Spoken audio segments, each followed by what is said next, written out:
Hello, my name is Gene Gilmore.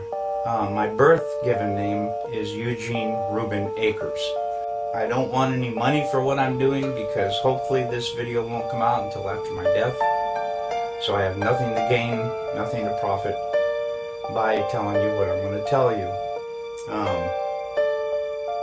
Okay, anyway, this is the story that my dad told me on his deathbed. Project Slam Dunk was the name of this. President Johnson in 1968, okay, in Cannon Air Force Base in 1968, he said by the time he got there, that there was already 2 large hangars that were connected. There was hundreds of dump trucks that came in and dumped sand and stone, and cement powder was powdered over the top of all that to make it look like a lunar landscape. They had men that fashioned it into a lunar landscape, he said. So anyway, he said that in front of the airplane hangars was pole framing with large canvas tents that was concealing the inside of the staging area. Inside the staging area, on flatbed trucks, was uncrated the lunar lander that was reassembled back inside the hangars. All of the walls were painted flat black, and the ceilings as well. He was sworn to secrecy by the NSA, and they would put him in prison for breaking that oath. When Dad saw the moon landing on TV, he cried. He said he knew that what he had witnessed on TV was exactly what they recorded in that hangar. There was no reason for them to go flying around and everything. They had detailed high-definition photos of the landing area. Anyway, Dad was one of 3 guards that guarded the inside of the front entrance. There was a list of 15 people who could enter. No one else was allowed by order of President Johnson. And here is that list. Neil Armstrong, Edwin Aldrin, Wernher von Braun, Robert Emenegger, Gene Kranz, James Webb, Joe Kerwin, Dr. Thomas Paine, Glenn Looney, Dr. Christopher Kraft, Dr. James Van Allen, General Trudeau, Lieutenant Colonel Donald Simon, and Grant Norrie. Now, the only 2 that I really have information on is Robert Emenegger. Apparently, he did a lot of video work and stuff for the Department of Defense. So the DoD did know him.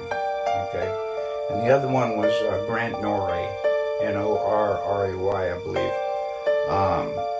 Was to the best of my dad's knowledge, was a like some FBI, CIA, NSA, who knows, something like that.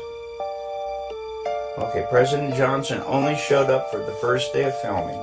Filming lasted for 3 days, and the entire project was restored to original. In other words, the hangars were all taken apart, the sand was all removed, and so on and so forth. Dad told me all these things father to son. He also told me not to ever tell anyone what he had said, but he said on his deathbed that he had to tell somebody before he died because it was just too important not to tell. I sure as hell wasn't going to tell anybody. Yeah, I feared for my wife and me and my son, and I'll tell you why.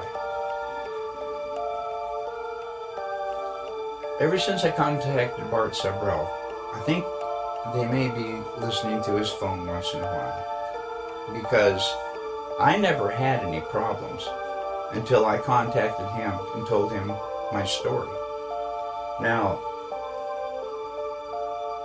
people broke into my house 2 times. I was visited by men with black suits, and I was told in no uncertain terms to drop this whole project not to say anymore to anybody, or me and my wife and my son could disappear. My dad, he raised me by the book. I know he didn't lie to me. And as I started seeing more and more of what he was telling me was true, I realized my dad wasn't lying. I lifted the lid off my dad's case, and you can see that his name is Cyrus Eugene Akers. He was born on July 17th, 1933. He died on September 28th, 2002. Here's his badge, and I wanted to see if I could get as close as possible so that you can read the numbers on the bottom, which are, okay, there it is.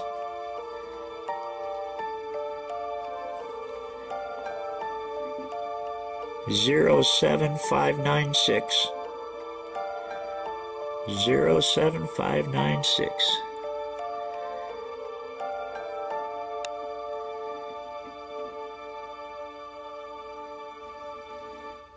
That's my dad.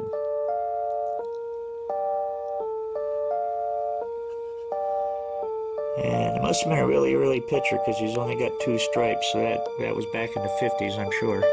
Probably not long after I was born. And there he is. That's my father.